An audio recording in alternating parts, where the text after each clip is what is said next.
अच्छा, आज कोई 25 साल का लड़का है, उसकी 40,000 रुपये सैलरी बेंगलोर जैसी सिटी में, तो वो कितने रुपए इन्वेस्ट करे कि उसको 50 साल में लगभग लगभग 7 से 8 करोड़ रुपए मिल जाएँ? और किस चीज़ में इन्वेस्ट करे? जिस आदमी के पास 25 लाख रुपए या उससे कम पैसे हैं, हुँ, उसको स्टॉक मार्केट में नहीं आना चाहिए। स्ट्रेट फॉरवर्ड मना कर दिया आप। क्योंकि मैं लोगों का नुकसान नहीं कराना चाहता। आप एक काम करो, एक सर्वे कर लो, इसमें नीचे कोई पोल-वोल का सिस्टम होता है तो। लोगों से मैं रिक्वेस्ट करूँगा, भाई तुम लोग कमेंट करना, कितने लोग लॉस में हैं, कितने लोग प्रॉफिट में हैं, जो हमारा ये पॉडकास्ट देख रहे हैं। हाँ, सच्ची-सच्ची बता देना। अगर आप प्रॉफिट में हो, तो आपकी कैपिटल कितनी है? हाँ, 2 लाख से नीचे वाली कैपिटल वाला प्रॉफिट में होता है, 25 लाख से ऊपर वाला होता है। ये जो बीच का गैप है, ये आदमी ग्रीड में मर जाता है। तो इनसे सही से लिख देना, मतलब एटलीस्ट हमको, ताकि पॉडकास्ट का जो मकसद है करने का वो तो पूरा हो जाए एटलीस्ट, ताकि सही इन्फॉर्मेशन तो पास हो जाए। तो मेरा कहना ये है कि भाई जिसके पास कम पैसे हैं या ज़्यादा भी पैसे हैं, उसको simple best route is to enter a market is mutual fund. Mutual fund. Mutual fund नहीं समझ आते, ईटीएफ। हुँ। देश पे पैसा लगाओ ना, क्यों किसी कंपनी पे, सेक्टर पे, इस पे, उस पे लगाना है? इंडेक्स पे पैसा लगाओ। इंडेक्स का मतलब देश होता है। सर, आज के दौर में, आज के टाइम पे 2025 में सबसे ज़्यादा मार्केट में ये बोला जा रहा है कि अगर गोल्ड में इन्वेस्ट किया होता तो बेस्ट रिटर्न आ चुका होता। तो आप बताओ, गोल्ड हो गया, म्यूचुअल फंड हो गया, एसआईपी हो गया, एसआईपी एक पार्ट हो गया, उसके बाद प्रॉपर्टी हो गया, सिल्वर हो गया। एक्चुअली में किस में इन्वेस्ट करना सबसे बेस्ट होता है लॉन्ग टर्म के लिए? अपन 2025 में 2047 की बात करते हैं, विकसित भारत की। किया होता तो ये हो जाता।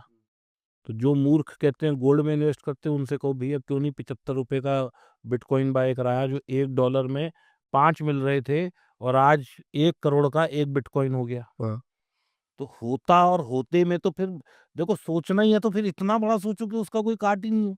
हाँ। कि मेरा होता, मेरे पापा ने, मतलब वो क्या है, कहावत है, मैं नाम भूल रहा हूँ, कि ये होना होता तो ऐसा हो जाता। अरे भाई कुछ नहीं होना था, जो है वो यही है। यथार्थ सत्य आज ही है। आज के लिए क्या करना है हमें? हमें किसी एक चीज पे ट्रस्ट नहीं करके चलना। अगर मेरे पास 100 रुपए हैं, तो मुझे 20 रुपए डालने हैं गोल्ड में, 20 रुपए डालने हैं म्यूचुअल फंड में, 20 रुपए डालने हैं अपनी क्वालिटी ऑफ लाइफ में। अगर मैं सिर्फ पैसा जोड़े जा रहा हूँ और अपनी क्वालिटी ऑफ लाइफ, अपने स्किल सेट और अपने ऊपर नहीं खर्च कर रहा, तो ये पैसा मेरा जुड़ा हुआ भी बेकार है। ठीक है जी? 20 रुपए मतलब कि मुझे डालने हैं एफडी में, ताकि मुझे कभी भी फंड की ज़रूरत हो तो मेरे पास एक रेडी वो हो, ताकि मुझे अपनी ये वाली इन्वेस्टमेंट्स लिक्विडेट ना करनी पड़े। ठीक है ना? और 20 रुपए जो कि एक सेक्टर लोगों ने इग्नोर कर रखा है, जिस पे कोई चर्चा नहीं होती, कोई बात नहीं होती, वो है इंश्योरेंस। बहुत बढ़िया सर। आज मैं मर गया तो मेरे घरवालों का क्या होगा? जी। मुझे उसके प्रीमियम डालने हैं 20 रुपए, जिसमें कि हेल्थ इंश्योरेंस। कोविड पे आदमी गया, डॉक्टर तो कुछ दे ही नहीं रहा था, क्या है, दवाई जब थी नहीं, और जो दवाई थी वो तो मोदी जी ने फ्री दे दी। जब मुझे कोविड हुआ तो मेरा कोविड का बिल 9 लाख था, उसने क्या दिया मुझे 9 लाख में? चूरन। कुछ भाई दैट मीन्स मेरे को बेवकूफ बना के भेज दिया ना उसने, 10 दिन वहां सुला के। सिर्फ एक स्टेरॉइड का इंजेक्शन, जिसकी की कीमत 25-50 रुपए से ज्यादा की नहीं है, और पीपीई किट जो कि उस वक्त 1500-2000 की मिल रही थी, इसके अलावा जो 9 लाख रुपए लगे, वो तो मेरे सोने पे ही लगे ना। मैं घर ना सोया, वहां जाके सो गया। मेरा बुखार टूटा, मैं घर आ गया। यही हुआ। दवाई तो थी नहीं, तो उसने दिया क्या मुझे? किस बात के उसने मेरे से 9 लाख रुपए या 8-8 लाख सिर्फ ऑक्सीजन के, जो हवा फ्री में कुदरत ने दी है। So you need to understand कि आगे ऐसे इवेंट्स आने वाले टाइम में और आएंगे।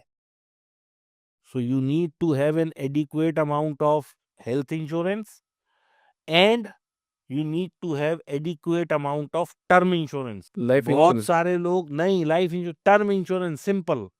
बहुत सारे लोगों बेवकूफ बन जाते हैं यूलिप लेके, कि भाई साहब आप 50,000 महीना डालो, साल के डालोगे, आपका फंड हो जाएगा, 16 साल बाद इतने मिलेंगे, 50 साल बाद इतने मिलेंगे आपके लड़के को।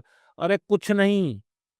मेरे को जैसे गाड़ी की मैं बीमा लेता हूँ, मैंने भाई साहब गाड़ी का 25-50 हजार लाख जो भी बीमे की रकम है, एज पर योर कार वो दिया। एक्सीडेंट होगा तो मिलेगा, नहीं होगा तो भाई साहब वो पैसे उसके हो गए। ऐसे ही मैंने लाइफ टर्म इंश्योरेंस लिया, मैं मरा तो मेरे परिवार को मिलेगा, मैं नहीं मरा तो भाई साहब वो पैसे उसके हो गए। Investment should never be clubbed with insurances. Insurances. Investment जो है वो मैं करूं म्यूचुअल फंड में, और इंश्योरेंस करूं इस पे, क्या नाम है, अलग से टर्म इंश्योरेंस। तो बेसिकली मतलब टर्म इंश्योरेंस होना चाहिए और हेल्थ इंश्योरेंस होना चाहिए, यस, वो बहुत बेस्ट है। बहुत जरूरी है। लाइफ इंश्योरेंस अवॉइड किया जा सकता है। Conventional plans of life insurance, term insurance भी वैसे लाइफ इंश्योरेंस ही है, हाँ, लेकिन मेरे को किसी भी ऐसे प्लान में नहीं जाना जहां मैं 1 लाख रुपए साल का दे रहा हूं, और उसमें मुझे लग रहा है मुझे 16 साल बाद वो कह रहे हैं कि भैया 20 लाख ले लो, और 16 साल बाद या 25 साल बाद इन्वेस्टमेंट करनी नहीं ना, क्योंकि जब आप उसकी इन्वेस्टमेंट फैलाओगे तो वो 7-8% की रिटर्न भी नहीं है, लोग बेवकूफ बन जाते हैं उसमें। कोई ऐसा फॉर्मूला है क्या, मतलब जैसे मान लो आपका पोर्टफोलियो किस तरह से दिखना चाहिए, 50% इसमें, 10% इसमें, 20%, कोई फॉर्मूला बता सकते हो आप? 20% सिप। हाँ, मतलब 100 रुपए अगर किसी के पास है। अगर कोई बच्चा है, मैं 20 साल के नवयुवक के लिए बताता हूँ, मुझे नहीं पता वो कितने जोड़ रहा है, अगर मैं कहता हूँ 100 रुपए जोड़ रहा है, तो 100 रुपए में से वो रिस्क ज्यादा ले सकता है क्योंकि उसकी एज अभी बहुत कम है, तो उसको लेना है इमीडिएटली स्मॉल कैप और मिड कैप फंड्स में ही वो इन्वेस्ट करे, क्योंकि अगर वो गलत भी हो जाता है, वो कंपनियां बर्बाद भी हो जाती है, तो उसे तो 20-30 साल बाद देखना है ना उस पैसे को। तो आज मान लो एक फंड है जिसने 100 कंपनियों में इन्वेस्ट किया, 100 में से 10 फेल हो गई, 90 चलेंगी, और बाय द टाइम उसकी मैच्योरिटी का टाइम होगा तो आज की स्मॉल कैप मिड कैप तब तक लार्ज बन चुकी होगी, तो उसके पास कॉर्पस बहुत बड़ा होगा। पहली सीख।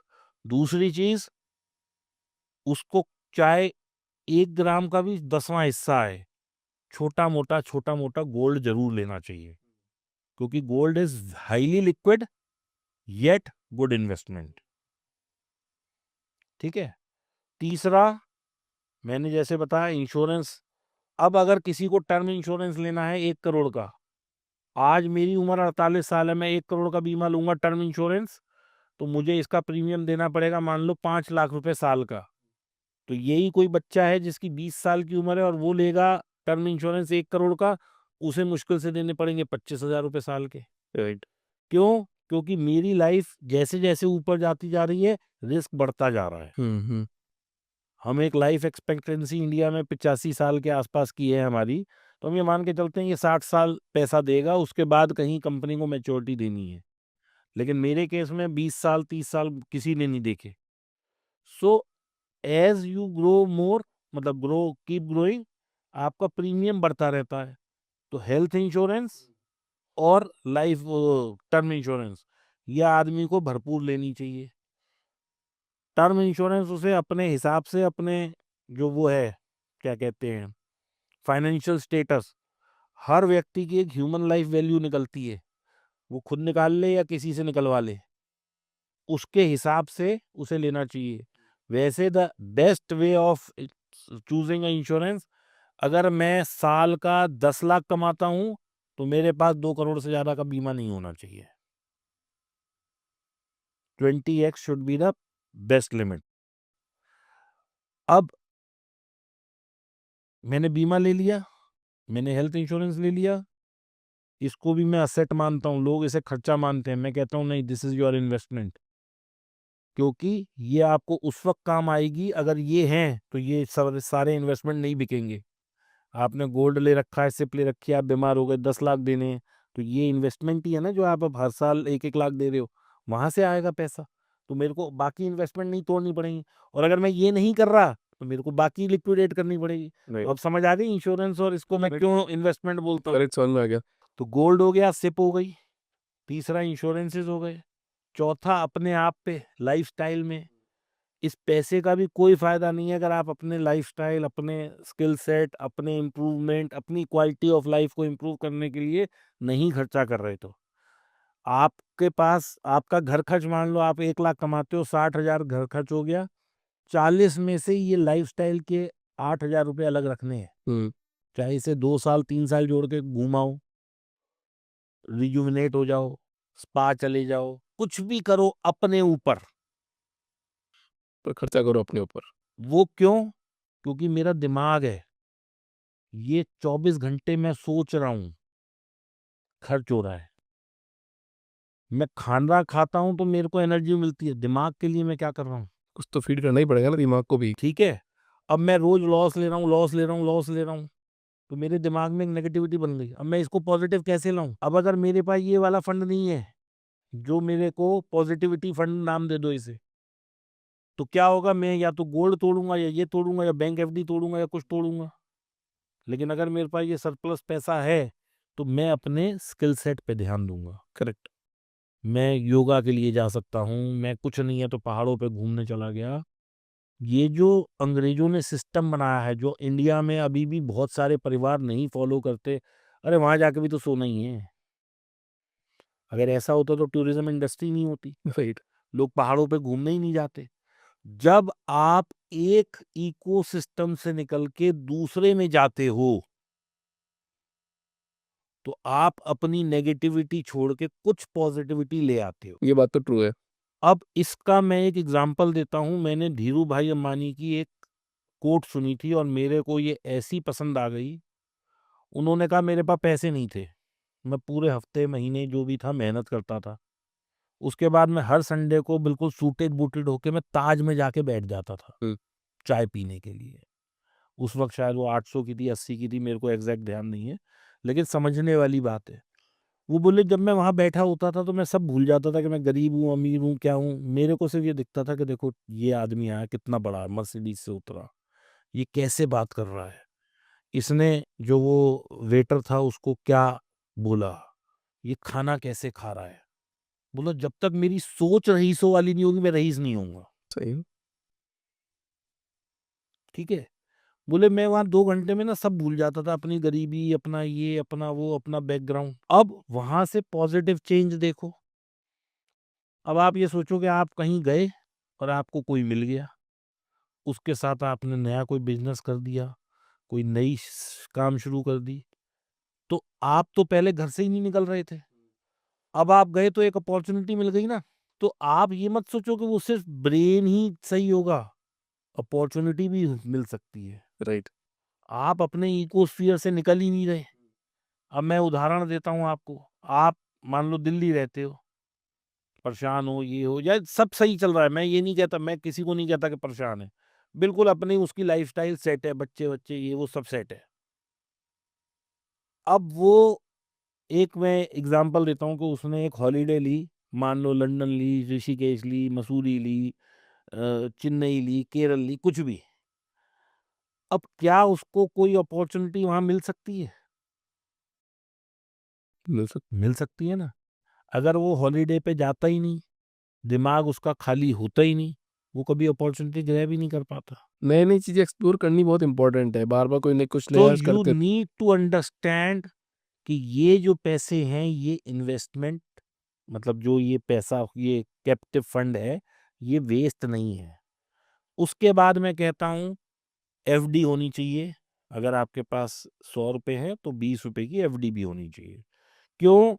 कई दफ़ा मैं चल रहा हूँ, एक्सीडेंट हो गया मेरा कार का, पैसे लग गए। तो कभी भी आपकी जो इन्वेस्टमेंट्स हैं वो डिस्टर्ब ना हो, इसलिए इस तरह से 4-5 जगह रखिए।